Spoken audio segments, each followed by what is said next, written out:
La vida es difícil, y más aún cuando se pierde algo que se engendra. Pero créeme, niña, que mañana volverás a sonreír. Y una vez más llegó el sentimiento.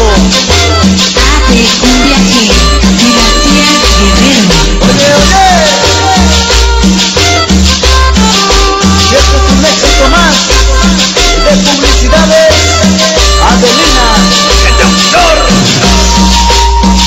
Perdona si pregunto tú cómo te encuentras, pero me han comentado que te has visto sola, llorando por las calles en altas horas, como una loca, loca, loca. Comentan que tu niño a ti te ha dejado, que no existe consuelo para tu llanto, que solo una amiga está a tu lado. No llores más, mi niña, niña, niña.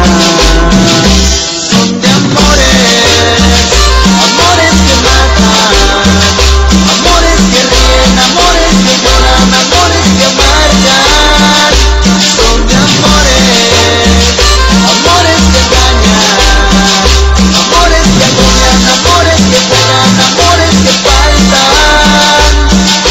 Deja de llorar, piensa que algún día un niño te dará toda una familia, eso y mucho más, porque tú no estás loca, loca, loca.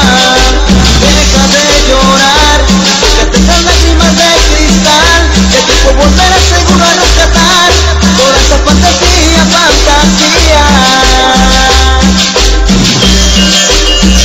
Y bailale sabroso, Fabián Negro, del sonido ternura.